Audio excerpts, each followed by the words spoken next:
Alors, comme nous l'avons dit dans la fiche, ce soir, nous allons parler sur euh, être positif, l'esprit positif, l'important de l'esprit positif, surtout qu'aujourd'hui, c'est très à la mode. Beaucoup de livres, beaucoup de personnalités en parlent car ça nous permet d'avancer dans notre vie. Et nous allons essayer d'aller dans ce sujet-là, l'importance d'être positif selon la Torah, qui est un sujet qui est loin d'être simple et que instinctivement, on a tendance à penser le contraire, même si on ne se rend pas forcément compte.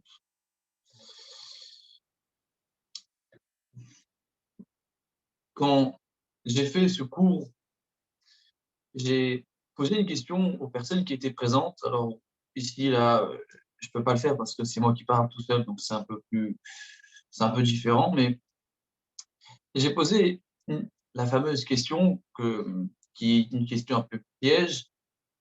On a tendance à penser souvent que les gens qui sont optimistes, qui pensent que la vie est belle, que les gens veulent notre bien, et qu'au final, ils voient la vie du bon côté, on les prend souvent pour des naïfs, pour des gens qui ne sont pas conscients de la réalité du terrain. Et contrairement, quand on parle de personnes plutôt pessimistes, on les prend souvent pour des gens objectifs. Et j'ai laissé les filles parler, donc c'était un peu, il y avait plusieurs films, et je leur ai posé la question, je leur ai posé la question, je lui ai dit, selon vous, être pessimiste, c'est positif, négatif, ou optimiste, c'est négatif ou positif? Et j'ai eu plus ou moins une réponse similaire que tous ont pu me donner, qui est très intéressante et que je vais partager avec vous.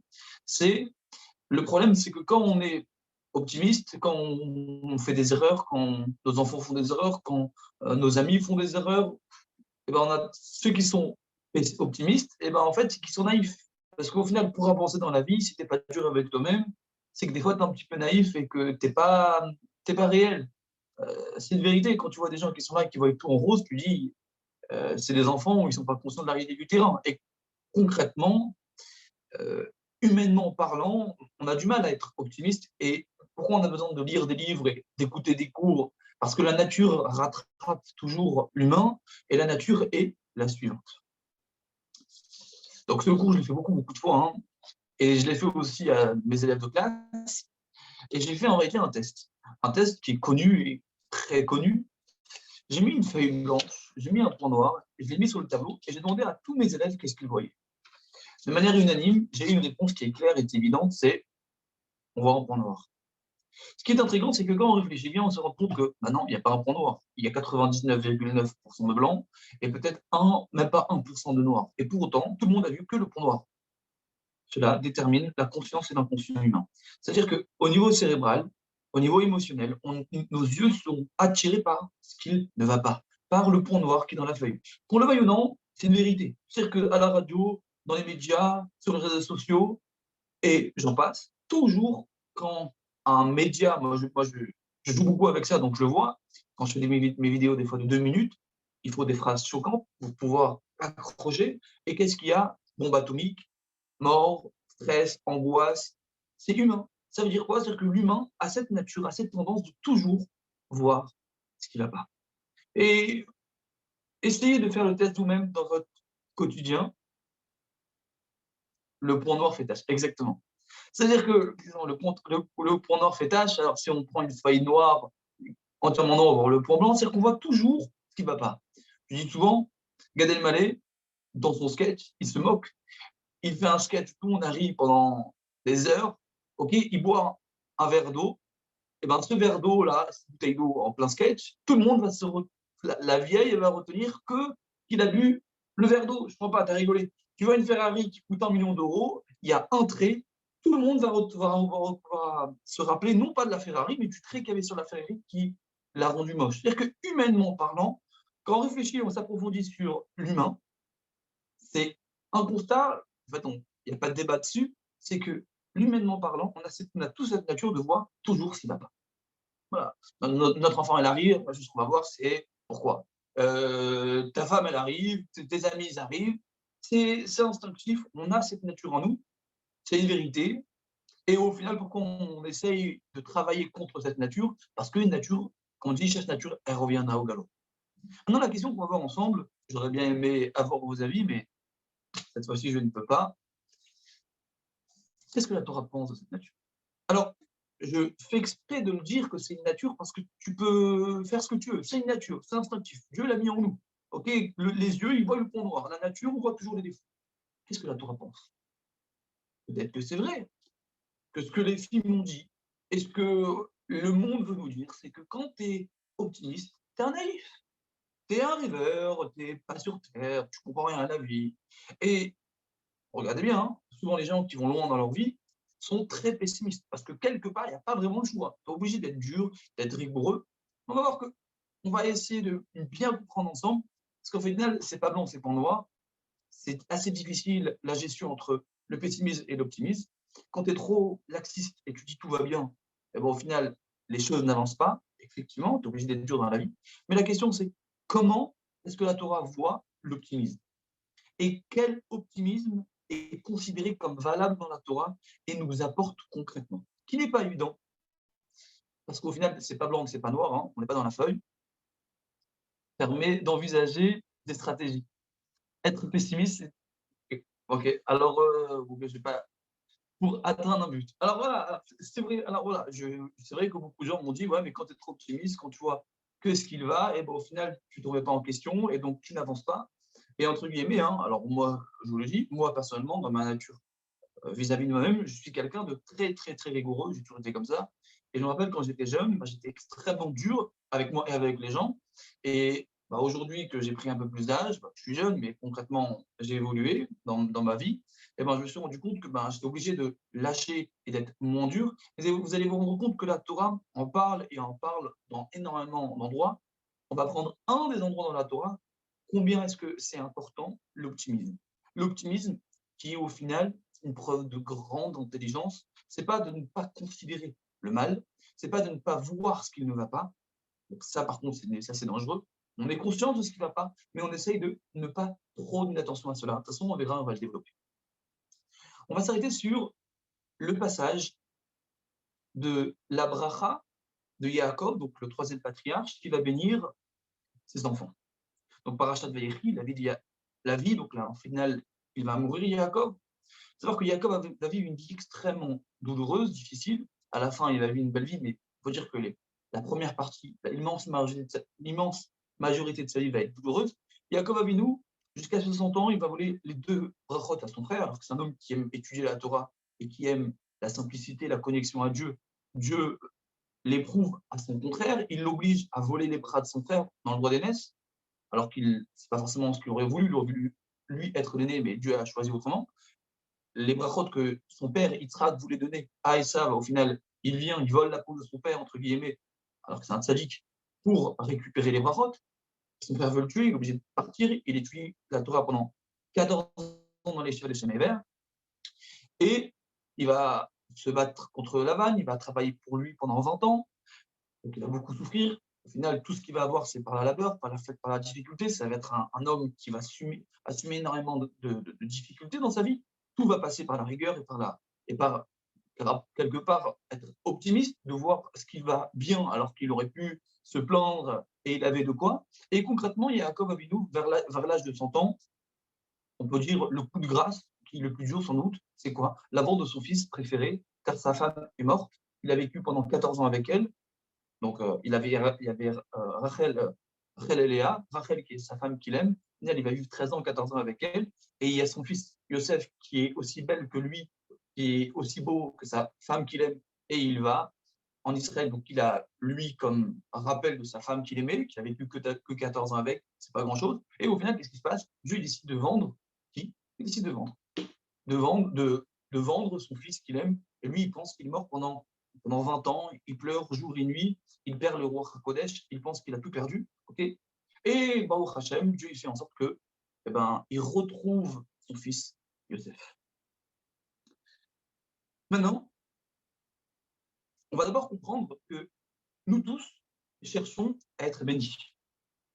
Nous tous cherchons à bénir. Et au final, Abraham, quand il bénit Yitzhak, quand il bénit Yaakov, Des fois, c'est Dieu, des fois, c'est l'homme qui bénit, parce qu'on dit qu'Abraham avait peur de bénir Yitzhak parce qu'il savait qu'un des enfants de Yitzhak allait être un rachat, donc il n'a pas béni, c'est Dieu qui a béni. Ou Yitzhak, quand il a béni Yaakov. On voit quoi? On voit que, quelque part, c'est des bénédictions très globales.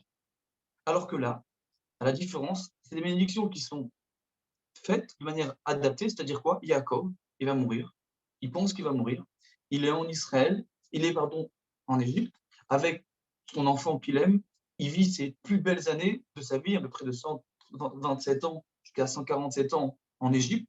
Donc souvent, les gens ils pensent que c'est qu'en Israël qu'on peut être heureux. Bah, la preuve que non, c'est que Dieu, parfois, peut vouloir qu'on est en Israël ou ailleurs, chacun son mazal, chacun ce que Dieu attend de lui. Okay. Donc Yaakov Avinu, il est en Égypte, il a tous ses enfants avec lui, il est heureux, il a retrouvé l'esprit spirituel, maintenant il a la force de bénir et apporter toutes ses forces à ses enfants. Et donc, à la fin de la paracha de Vaïchi, il va bénir tous ses enfants, mais au début de la paracha, ce qui est intéressant, c'est qu'il va bénir cette fois-ci les deux enfants de Yosef. Donc, il y a Yosef qui arrive avec ses deux enfants et il va les bénir. Mais on voit que ce qui est très, très, très important dans l'éducation, c'est que quand on éduque, il faut que ce soit une éducation qui soit adaptée. Ça veut dire quoi? C'est-à-dire que chacun doit avoir une bracha qui lui correspond. Pas donner une bracha globale. Ça veut dire quoi? Ça veut dire que tu as un enfant qui est plus doué dans un domaine, tu as un enfant qui est doué dans un autre domaine. La pire des choses qui peut exister dans l'éducation, c'est quoi? C'est donner une éducation tous pareils. Chacun a besoin d'autre chose. Et on le voit clairement quand Jacob va bénir Réhouven, il va le déchirer. Pour lui, sa bracha, c'est quoi? C'est les erreurs qu'il a pu faire. Il a déplacé de son lit, alors que c'est un grand manque de respect. Ton père a décidé d'être avec une femme, tu n'as pas le droit de lui dire ce qu'il a à faire. Surtout qu'on sait que le lit du père représente la sainteté. Donc le déplacer, c'est extrêmement grave. Et donc il lui dit, ta parras kemaim, t'es impétueux comme l'eau. Et donc il perd deux privilèges.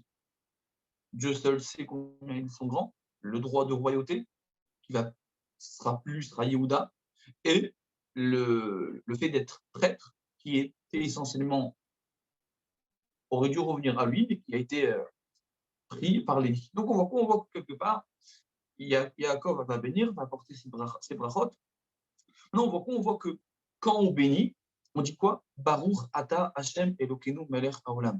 C'est quoi? Pourquoi on fait toujours Baruch ata Hashem quand on bénit? C'est parce que ce qu'on veut, c'est quoi? C'est de faire descendre ce qu'on appelle les hashpaot, donc des flux spirituels que Dieu a décidé. Mais des fois, ça ne descend pas et on va les faire descendre sur terre, on va les matérialiser.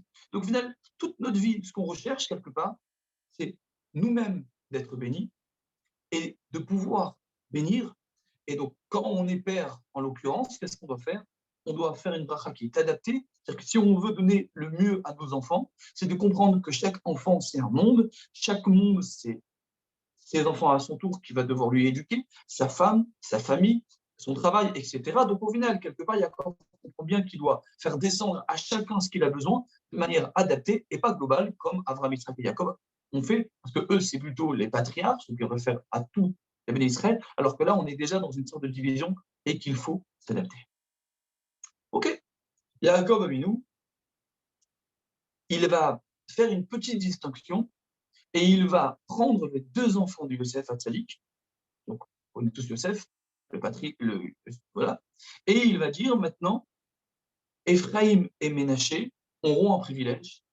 Et d'ailleurs, c'est sur ça que le cours va beaucoup tourner sur la pensée positive, jusqu'à où, quand on veut bénir, quand on veut apporter une énergie positive à nos enfants, une énergie positive à notre femme ou à notre mari, à notre conjoint, quand on veut apporter de la vie aux autres, ça passe beaucoup par la bracha, qui indirectement, c'est Ephraïm et Ménaché qui sont les référents, parce qu'on dit qu'Ephraïm ou que Ménaché. Et bien, au final, on va se rendre compte jusqu'à où Jacob a été intelligent et a su bénir et a su être optimiste, comme on le verra.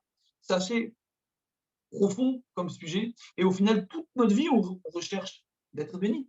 On recherche que Dieu nous bénisse, que Dieu y fait descendre les brachot sur nous. Quand on voit un tzaddik, qu'est-ce qu'on veut? C'est que le tzaddik, il nous bénisse, il nous permette de faire descendre ce qui est spirituel en matériel. Entre parenthèses, il est important de savoir qu'on dit Baruch Ata, béni sois-tu Dieu, donc Dieu tel qu'il est dans son infini, Ata, et après on dit quoi? Elokeinu melech haolam. Et donc là, on descend au niveau pour dire la bracha concrète, donc on fait descendre du spirituel au matériel. Toute la vie, au final, c'est ça. Maintenant, concrètement, ce n'est pas évident. Des fois, il y a des blocages. Et par un mot positif, constructeur, on apporte une énergie positive. Et aussi, un mot mal dit, avec une mauvaise intention, on peut aussi détruire. Autant par la parole, on peut construire, on peut détruire. Et savoir que l'arme de la bracha, l'arme de la parole, est une arme extrêmement difficile à gérer et qui doit être maniée avec intensité et conscience de la responsabilité qu'un mot peut dire. Moi, il y a quelqu'un, j'ai vu, je l'ai béni. Oh, comme ça, hein. Nos vies, on bénit. Qui trouve sa compagne, qui trouve sa femme, et 6 mois avant, après, donc il y a 2 semaines, il me voit, il me dit: «Meir, juste après que tu m'as dit que tu trouves ma compagne, que je trouve ma femme, il y avait une fille avec qui je fréquentais, mais je n'avais jamais pensé à elle. Et ben, ce qui s'est passé, c'est quoi? C'est que, bah, aujourd'hui, je suis encore avec elle». Il m'a dit: Ça veut dire qu'au final, des fois, tu dis, quand tu dis un mot, tu dis: «Ah, ça, c'est rien». Rien du tout. Un mot, c'est extrêmement fort. Et Yaakov, on a conscience, et vous voyez combien chaque enfant, il est béni de manière différente, mais juste avant les brachot qu'il va donner à ses 12 enfants, il prend Ephraim et Ménaché à part et il dit maintenant Ephraim et Ménaché auront le privilège d'être mes propres enfants, c'est les seuls d'ailleurs, ils vont être mis dans un rang supérieur et il va les bénir. Alors c'est très très très important de souligner qu'aujourd'hui, quand nous bénissons, on ne dit pas comme Réhouven ou Shimon, comme Lévi, Issachar, Zebulun, Gad, Asher, Naphtali, on dit Simcha Elohim qu'Ephraim ou que Ménaché. C'est-à-dire que quand moi je dois bénir, quand moi je vais bénir, quand moi je vais apporter une énergie spirituelle, la rendre matérielle, matérialiser les volontés de chacun ou de chacune et de leur apporter du bonheur, un savoir-être, savoir-faire, énergie positive, constructeur, etc., ça va passer par quoi? Par Ephraim Ménaché. Regardez comment le texte dit Mort Becha Yevarech Israël. C'est par eux, par Ephraim Ménaché, qui vont être bénis, les Israël, les morts, Yassim Elohim qui Ephraim Ménaché. C'est que quelque part, la bracha de Ephraim Ménaché est une bracha clé qui doit être dans notre esprit quand on bénit. Okay. Avant d'approfondir le sujet, on va d'abord rester dans le sens simple. Yaakov, Sikel et Yadav, tout le monde connaît, donc quelques versets qui sont écrits avant. Sikel et Yadav, qui Ménaché à Bechor, il a inversé les mains, j'explique. Yaakov a en face de lui Yosef, qui amène ses 2 enfants. Ephraim étant le cadet, le petit à gauche, car on sait que la main gauche, la main de la rigueur et la main faible.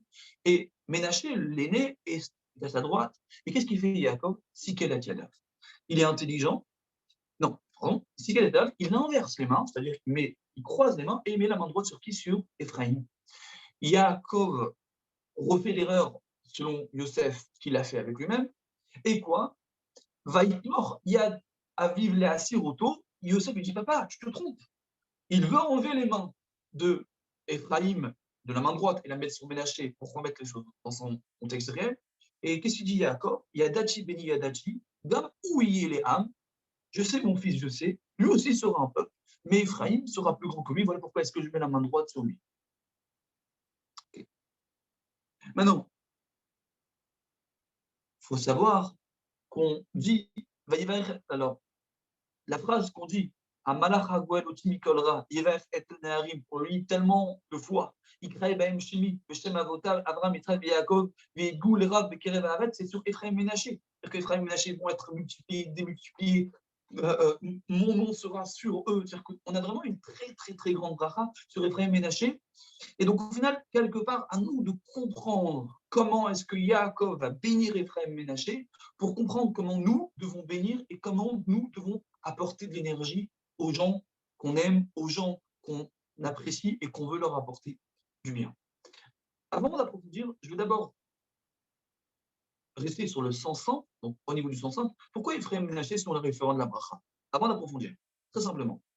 Parce qu'il doit y avoir toujours deux esprits clés dans la vie d'une personne, quand on éduque, et les valeurs qu'on veut transmettre. Premièrement, la paix, que Ephraim Ménaché aurait pu faire comme Yaakov a failli se faire tuer par Esav, donc a priori, ou comme Yosef lui-même a énormément souffert parce que ses frères lui en voulaient, et ils ont failli le tuer. Ephraim et Ménaché, ils ont vécu aussi quelque part de la jalousie, parce que indirectement, ce qu'il a fait, Yaakov aurait pu réveiller de la jalousie. Et on voit qu'ils étaient Béchalom. Voilà pourquoi est-ce que c'est Ephraim et Ménaché qui sont les référents de la bracha. Deuxième point, parce qu'ils ont vécu pendant 22 ans dans un pays hostile, ils auraient pu devenir des gens malsains. Alors, Yosef était toute la journée dans les occupations. Mais imaginez-vous de gérer un pays aussi puissant que l'Égypte et tous les interdits qui étaient présents, surtout qu'ils avaient tout l'argent qu'ils pouvaient rêver avoir, ils les avaient, donc ils auraient pu rapidement devenir des Réchaïm. C'est resté des Tzadikim. Voilà pourquoi est-ce que Ephraim et Ménaché sont les référents de la bracha. Ça, c'est selon le sens. Mais là, on va aller selon l'explication du Degel Machan Ephraim, qui est le petit-fils du Baal Shem Tov. En fait, le Degel Machan Ephraim a écrit l'explication du Baal Shem Tov selon le Orach Chaim HaKadosh. Donc, en final, on va faire une sorte de synthèse entre ce que l'Orach Chaim HaKadosh a dit et un approfondissement que le Baal Shem Tov va approfondir, qui a été écrit par le Degel Machan Ephraim. Donc, au final, selon la philosophie du Baal Shem Tov. Car on sait qu'aujourd'hui, indirectement, la philosophie du Baal Shem Tov, c'est elle qui est en train de prendre beaucoup d'ampleur parce qu'elle donne du courage et nous permet d'avancer. D'accord. Donc, question, pourquoi est-ce que Yaakov a mis la main droite sur la tête de Ephraim?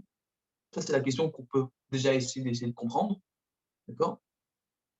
Et deuxième question qu'on va essayer de comprendre ce soir, c'est quoi? C'est comment ça se fait qu'il y a marqué juste avant que Yaakov était aveugle, Véné, donc joli, Véné Israël, Kabdou Bizoken, et les yeux d'Israël étaient lourds à cause de la vieillesse, Lou Yachol Lirot, et il ne pouvait pas voir.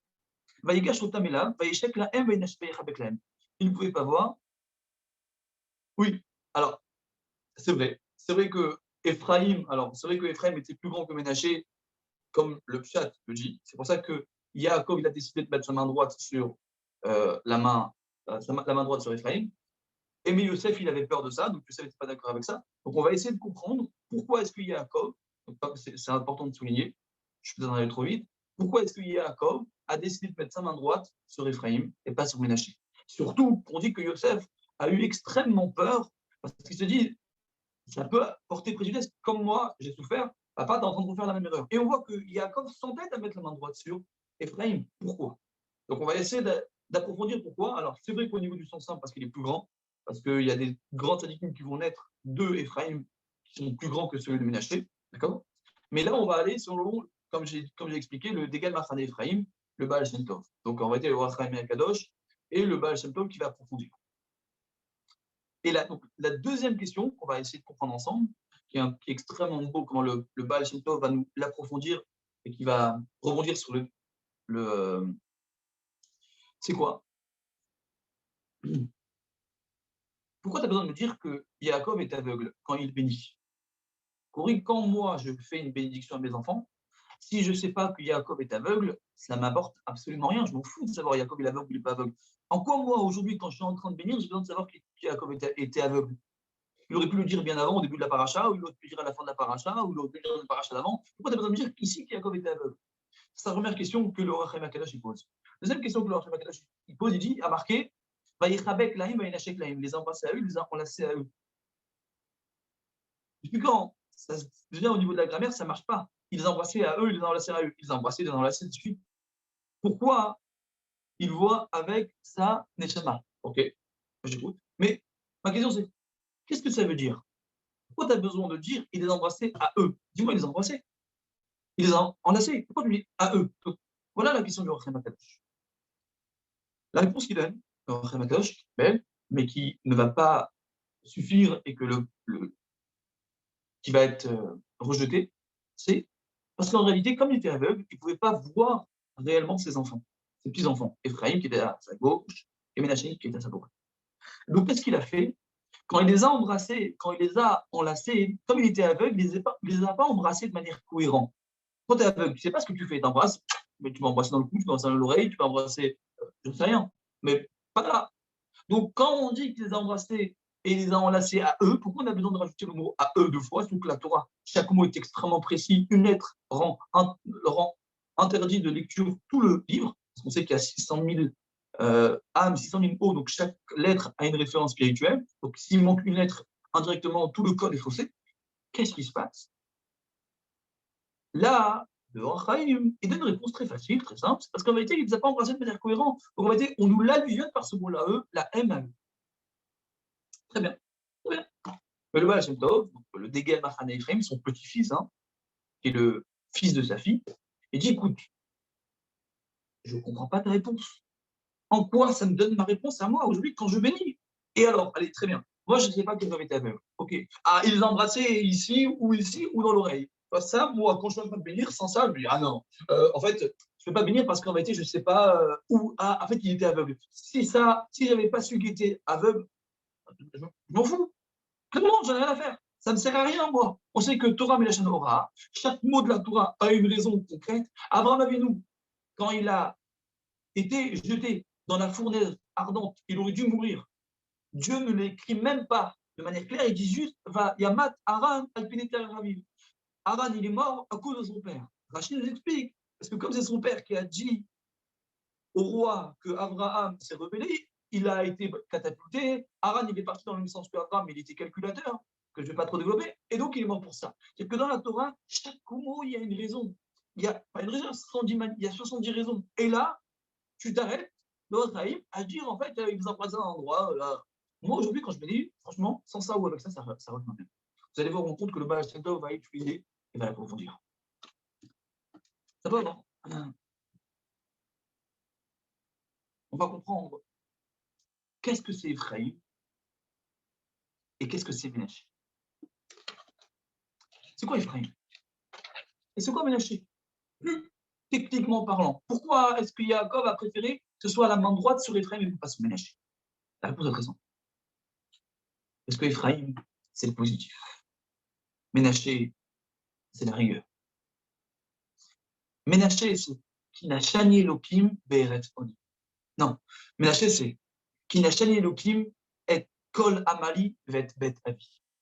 Car Dieu m'a fait oublier toutes mes souffrances, toute ma rigueur, toutes mes rancœurs, tous mes moments difficiles, tous mes pleurs, tous mes moments où je ne sais pas ce que je fais de ma vie, je ne sais pas où je vais, je ne sais pas qui je suis, je ne sais pas ce que je suis.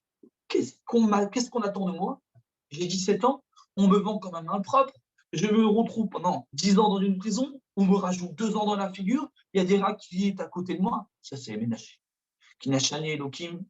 Donc, quand Yosef a nommé Ménaché, Ménaché, c'est indirectement, on sait qu'un nom, c'est une réalité, c'est un monde, c'est une perception. Et donc, il y a Yosef, sa première partie de sa vie, c'est sa souffrance, c'est devoir réparer des erreurs qu'il a pu faire, des maudits que Dieu n'a pas plu. Et donc, il fallait qu'il passe une sorte de purgatoire. Et au final, il a pris plein la tête pour enseigner qu'à son niveau, le moindre erreur, c'est pas dans la figure. Et quoi? Il a vécu de ses 17 ans jusqu'à 30 ans. Il a failli perdre tous ses droits. Il a failli avoir un rapport avec la femme de Potiphar et donc indirectement perdre son droit des 12 tribus que Dieu n'a pas. Donc c'était très, très, très dur. C'est ça, Ménaché.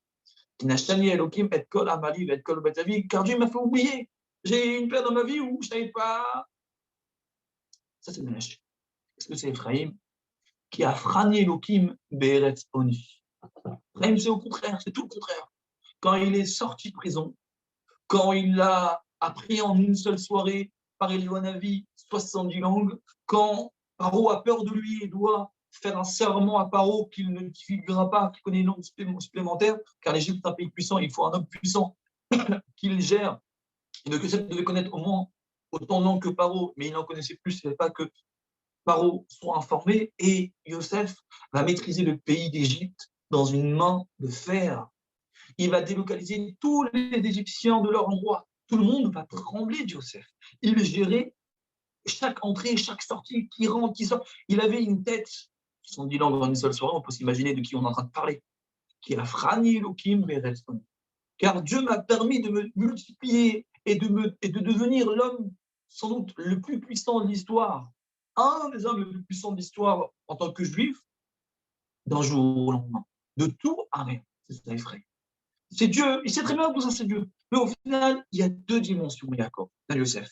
Il y a sa souffrance, c'est son purgatoire, les heures qu'il a pu faire que Dieu veut qu'il nettoie. Et de l'autre côté, le contraire positif, quand il grandit, quand il devient les rêves, quand il devient le vice-roi, quand il devient l'homme le plus puissant, le juif le plus puissant de l'histoire, un des juifs le plus puissant de l'histoire.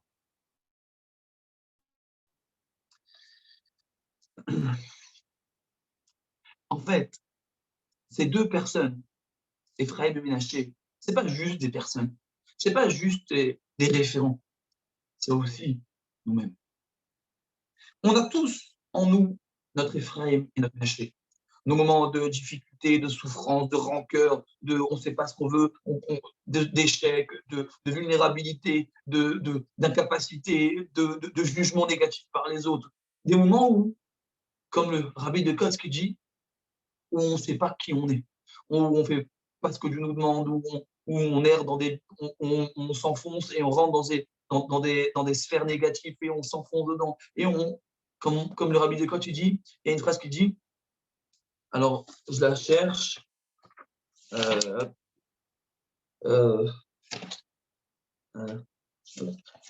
sais pas, voilà. Bon. C'est quoi? C'est l'ota, ça revient, l'ota selecha kel zar. Tu ne feras pas de Dieu étranger. Dans le sens simple, mais Rabbi Lukotsk, il va beaucoup plus loin, il dit quoi? L'ota selecha, tu ne feras pas pour toi quel Dieu zar étranger. Ça veut dire quoi? C'est-à-dire qu'en vérité, quelque part, Ménaché qui est en nous, c'est dans nos moments de souffrance, dans le moment d'échec, dans le moment où on ne sait pas où on va, où on ne sait pas ce qu'on veut de notre vie, où on est perdu, ou quelque part, ou bien on n'est pas à notre place, ça peut être le cas. En fait, tu veux faire quelque chose qui ne correspond pas, et donc tu répètes. Moi, je me rappelle quand j'étais à l'Eshiva, Dieu m'a donné des grandes qualités, mais aussi des grandes faiblesses. Et donc, tout ce qui est mot technique, c'est pas forcément évident pour moi. Ça me demande plus de travail que tout le monde. Et je voyais les gens, ils étaient là, ils réussissent. Exactement, ça fait baisser l'humeur. Je les voyais en face de moi, ils étaient là. Je les voyais, bon, Hachem, ils allaient vite. Moi, je devais prendre 3, 4 fois plus de temps que tout le monde. Et grâce à Dieu, je réfléchis très vite, donc je comprends très bien. Seulement au niveau des mots, c'était pas forcément évident pour moi. Et j'étais là, je voyais combien j'en ai souffert. Et quoi? Donc ça, c'est quoi? C'est Ménaché qui est en moi, c'est le moment dur. Quelque part, on n'a pas besoin de passer par là pour grandir, pour savoir qui on est et qui on n'est pas. Il y a des choses qu'on sait faire, des choses qu'on sait moins faire. Et au final, Dieu, il n'a pas donné à tout le monde les mêmes capacités. Tu veux être un poisson, c'est un chat. Toute ta vie, tu vas essayer d'être un chat, tu ne vas pas réussir. Tu es un poisson, il faut accepter les capacités que tu as en toi. Donc c'est quoi? Ça, c'est Ménaché qui est en toi. Ou bien, d'autres choses, c'est quoi? Des moments où simplement, Dieu, il a décidé de durer avec toi. Dieu, il a décidé de t'envoyer des claques. C'est quoi? C'est Ménaché. Ou bien, quand tu vois chez les gens, tu vas avoir quoi? Leurs défauts. Toujours ce qui ne va pas. Et même moi, je me rappelle, quand j'étais jeune, j'étais très, très dur, je suis un de nature, et je voyais toujours les défauts. C'est comme ça. C'est comme ça, on est dans ce tempérament-là. Et quoi? Ça, c'est ménager. Ménager, c'est voir le défaut, voir ce qui ne va pas, voir toujours le point noir qui existe. Et instinctivement, c'est humain. Qu'est-ce que c'est Ephraim? Ephraim, c'est tout le contraire. C'est là où on commence à grandir, c'est là où on commence à réussir, c'est là où on voit que Dieu il est avec nous, il il t'aide et il te permet de grandir. C'est là où tu vois Dieu qui est en toi, c'est là où tu vois ta grandeur, tu vois la force les forces que Dieu t'a données, tu vois ta capacité d'influencer, ta capacité de gagner de l'argent, ta capacité d'être fort intellectuellement. Chacun, Dieu, là où il lui a donné quelque chose, c'est ça Ephraim qui est Frané, Elohim, Beretz, Oni. C'est que Dieu, au final, on a tous c'est ce clivage. Gauche, droite. À la différence, c'est que la droite, c'est ménaché. C'est-à-dire, en général, on voit quoi? Au final, on met beaucoup de force pour se battre contre les choses négatives qui viennent contre nous. On doit mettre une énergie colossale pour ne pas se faire avaler par les choses négatives. Et la gauche, c'est quoi? C'est au final, c'est pour avancer. Donc, ça veut dire quoi? Je reviens. Ephraim, pour simplifier, Ephraim, c'est quoi? C'est le développement personnel. C'est quand je réussis. Qu'est-ce qu'il fait Yaakov? Il se fiquait la tiada. Il a été intelligent. Il a vu beaucoup plus loin que ce que Yosef voulait qu'il voit. C'est quoi? Même si dans la nature humaine, c'est instinctif, c'est humain, c'est naturel, que la main droite, elle va sur qui? Sur Ménaché. Que la main droite, que mes forces vont sur quoi? Sur le point noir, sur ce qui ne va pas. Qu'est-ce qu'il dit? Je vais mettre la main droite sur Ephraim. Ça veut dire que naturellement, on a tous cette tendance de voir ce qu'il ne va pas, de voir toujours les défauts chez les autres, de voir toujours les défauts chez mes enfants, de voir toujours les défauts chez moi, et d'essayer de me battre et de mettre toutes mes forces contre les défauts. Non. Le meilleur moyen d'avancer dans la vie, c'est de comprendre que tu veux bénir, tu veux apporter de l'énergie positive, tu veux grandir, tu veux faire grandir, tu veux apporter du bien, tu veux t'apporter du bien, tu veux faire en sorte que ta vie ait un sens profond, que chaque mot, que chaque parole, que quand les gens te voient, ils ont envie de te ressembler. Laisse pas cette nature prendre le dessus sur toi. Laisse pas mettre ta main droite sur les défauts des autres et de toujours appuyer sur ce qui ne va pas. Ne, ne te prends pas à ton propre jeu inconscient de toujours voir ce qui ne va pas. Apprends à voir ce qui va. Apprends à voir les qualités qui sont dans tes enfants. Apprends à voir les qualités qui sont chez tes amis. Apprends à voir les qualités qui sont en toi.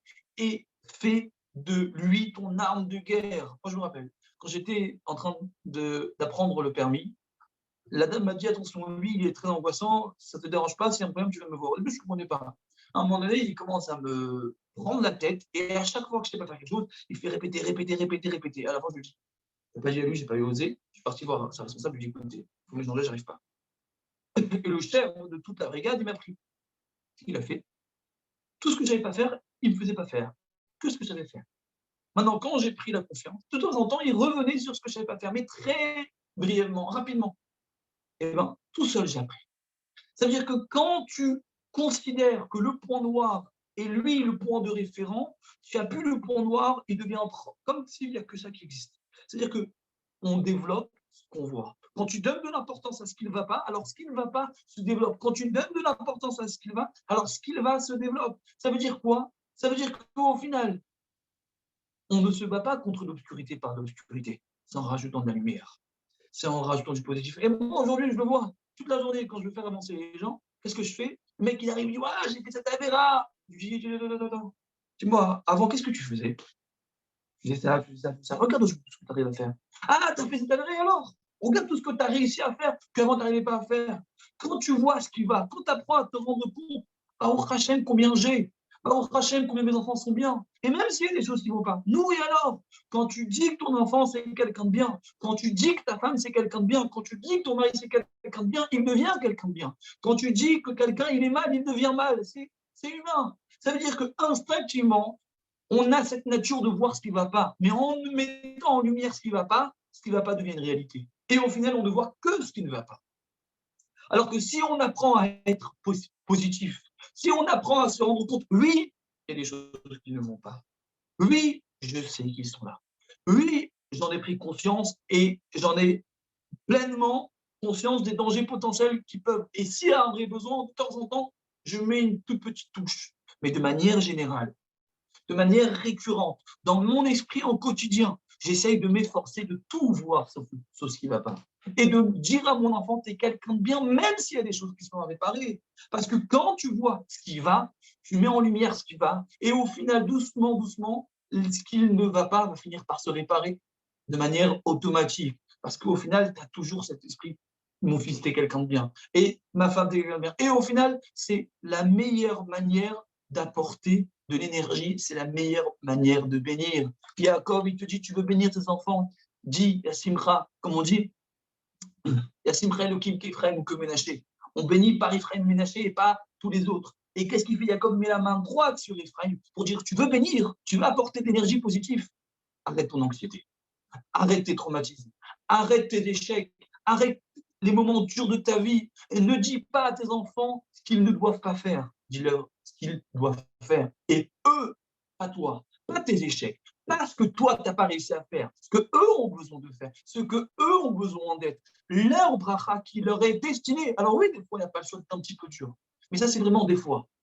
J'ai souvent tendance à dire 90, 80, 85% d'amour et 15% de rigueur. L'amour, c'est l'énergie. L'amour, c'est ce qui permet de grandir, d'avancer, de fleurir, d'évoluer, de croire en soi, de croire en nos perspectives, de devenir quelqu'un de meilleur. Et même si on a des défauts, parce qu'on a tous des défauts, on les met de côté doucement, doucement, ils prennent de moins en moins de place. Et avec le temps, en grandissant, quand on a donné une croyance que nos enfants, c'est des gens bien, alors nos enfants deviennent des gens bien, même si tout le monde a des défauts. Et que tu te préserves quand tu dis à ton enfant et que tu n'arrêtes pas, ou à tes amis, ou à ta famille, ou à tes proches, ou aux gens que tu veux faire, tu vois, tu es nul, tu as des avérones, tu as fait des choses mal.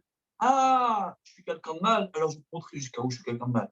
Parce que qu'est-ce qui se passe? Tu le perds. Par contre, quand de temps en temps, tu fais oui, un petit piqûre de rappel quand il y a trop de laisser aller. Mais de manière générale, je crois en toi, tu es quelqu'un de bien.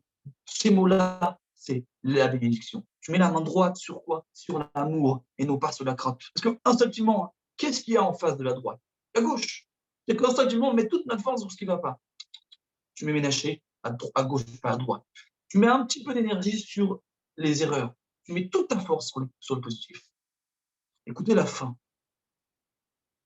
Comment est-ce que le Baal Shem Tov va loin? Et comment est-ce qu'un tzaddik doit réagir pour faire tchouva aux gens?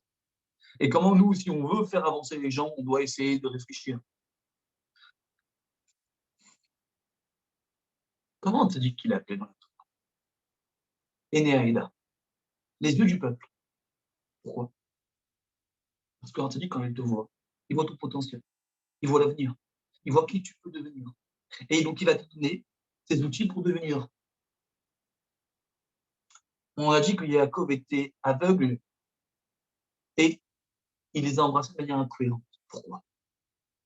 Même quand un homme, il est arrivé à un stade tellement bas où le tzaddik n'arrive pas à le voir dans les yeux. Parce que l'homme qui est en face de lui, il croit qu'il est plus intelligent que le tzaddik et il est dans des interdits tellement graves que le tzaddik, ça lui pique les yeux quand il le voit. Donc il n'arrive pas à le voir. Le seul moyen que le tzaddik a de le sauver, vous savez, c'est quoi? C'est de l'embrasser et de l'enlacer sans le voir. C'est même s'il n'arrive pas à le voir, même si ça lui sort des orbites, qu'il voit un homme qui est en train de faire n'importe quoi, qu'est-ce qu'il fait? Il lui donne de l'amour. Qu'est-ce qu'il fait? Il embrasse. Vous savez, après ce qu'on dit, pourquoi est-ce que quand on aime, on embrasse? Parce que l'air vient du cœur. C'est-à-dire, je donne mon cœur. C'est-à-dire que la meilleure manière de rapprocher quelqu'un qui est loin, c'est en lui disant je t'aime. C'est en lui disant je crois en toi. C'est en lui disant regarde la Gdoucha qui est en toi. Regarde le bien qui est en toi. Arrête de voir les erreurs que tu as pu faire. C'est le seul moyen qu'il y a. J'ai oublié le nom du Rav. Un Rav. Il y avait un homme, c'était un malade mental. Il prenait les femmes et c'était un Mac. Il gérait malheureusement beaucoup de femmes en Israël. Il s'appelait Pinchas, ce malade mental. Et ce Rav-là, peut-être qu'il y en a certains dans le cours le connaissent. D'ailleurs, il raconte ça devant des milliers de personnes. Il est très, très connu. Il a plus de, je crois, 1000 employés. Il raconte et il dit tout le monde tremblait de ce Pinchas. Il était connu pour être le Mac. C'était le Mac en Israël, donc de Juifs. Et une fois, il a entendu, il a dit qui ce Pinchas? Il dit bah, en fait, il habite là-bas. C'est un malade mental, il peut tuer pour rien. Tout le monde, aucun Rav n'ose l'approcher, mais on sait que c'est un Mac. Qu'est-ce qu'il fait? Il va sur place. Il toque à la porte avec une très grande force. Toc. Et Pinchas sort. Un malade mental, c'est un homme qui a tué, qui a peur de rien. Il dit c'est vous, Pinchas? Lui, bien sûr. Et c'est vous qui êtes le Mac? Oui, c'est vrai. Il lui dit dites-moi, vous savez que ça fait beaucoup de peine de voir des filles juives qui sont traitées de la sorte. Il fait oui, mais j'ai pas le choix, c'est ma parnassa. Donc déjà, il était tellement à fond dans ce qu'il faisait que il a pas mal réagi. Il dit, vous savez que c'est très grave ce que vous faites, et qu'en vérité, la Torah n'est pas d'accord. Et il dit, je sais, mais je n'ai pas le choix, c'est ma seule manière de gagner ma vie. Il lui dit, et est-ce que vous avez un rêve pour gagner votre vie de manière différente? Il dit, oui. Il dit, c'est quoi? Et il dit, en fait, mon rêve, c'est d'avoir un semi-remorque. Et, de pouvoir gagner ma vie avec ce semi-remorque-là. Qu'est-ce qu'il a fait, ce grand rave-là? Il est parti, il a vendu sa maison. Il lui a acheté un semi-remorque. Il a amené le semi-remorque devant sa maison. Il a toqué à la porte, il lui dit, il est sorti. Il lui dit, voilà, mort. Et ce Pinchas-là, après, il s'est transformé. Et tous ceux qui voulaient être mat, parce que maintenant, il a arrêté ce travail, et ben, comme c'était un malade mental, tout le monde avait peur de lui, personne n'a osé refaire derrière lui. Dans la Torah, tout le monde connaît Resh Lakish. Resh Lakish, c'était le chef des brigands. Rabbi Yochanan, il était là, au bord du fleuve, et il était là en train de se tromper au mikvé. Et Resh Lakish, il saute un fleuve pour ce qu'il pensait que c'était une femme, et il voit que c'est un homme. Et qu'est-ce qu'il dit Rabbi Yochanan? Il lui dit, je croyais que c'était une femme. Si tu veux ma sœur en tant que femme, il faut que tu étudies la Torah, et après je te la donnerai. Comment? Comment? Comment tu peux dire une chose pareille? Tu as affaire à un homme qui a tué, tu as le chef des brigands, tu vas le donner.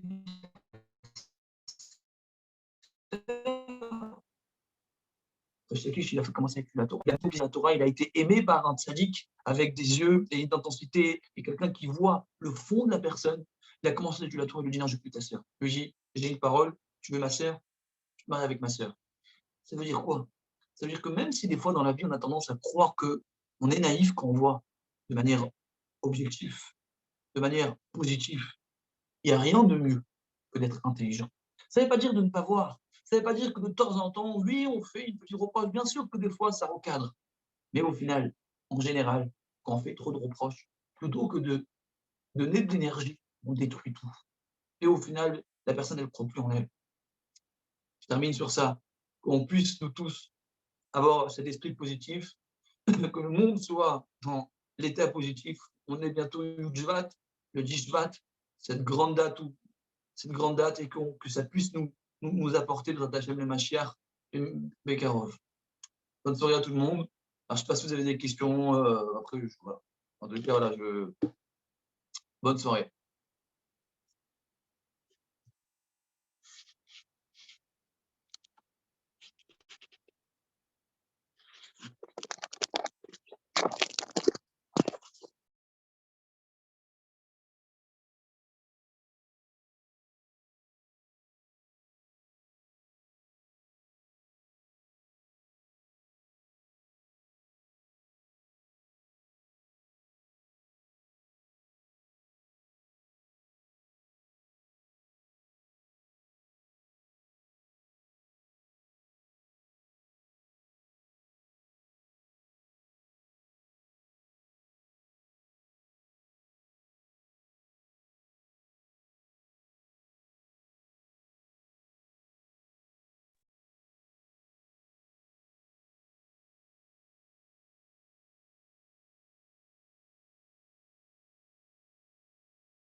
Vous pouvez parler, je pense.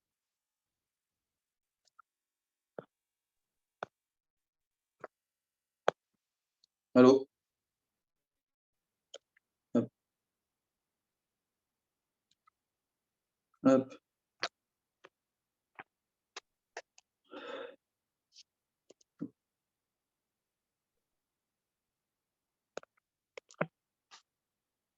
Alors, la question, c'est quoi? Merci beaucoup.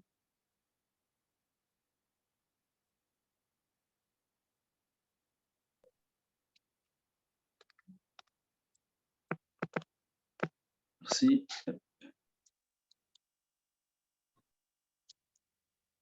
Alors après, le problème, c'est quoi? C'est que quand on subit ça constamment par les autres, la difficulté, c'est quoi? C'est du cas par cas. Donc, au final, il n'y a pas de réponse globale. Chacun va avoir affaire à des difficultés différentes. Et après, il faut savoir prendre, en fonction de qui nous critique, etc., prendre la bonne décision. Des fois, il y a pas, c'est assez compliqué comme question parce que quand c'est concret, là je donne un cours global, donc ça touche tout le monde. Mais après, quand c'est concret, dans chaque cas, donc là en vérité, ce n'est pas le jugement que je porte pour les autres, c'est le jugement que les autres portent pour moi. Donc quand ils sont négatifs, eh ben, ils peuvent m'empêcher de me développer, de croire en moi. Donc après, c'est pas toujours évident. C'est-à-dire que est-ce que la personne est nocive pour moi? Est-ce que la personne, elle veut mon bien, mais elle ne sait pas comment le. Voilà, donc c'est du cas par cas. Voilà. Allez, bonne soirée à tout le monde.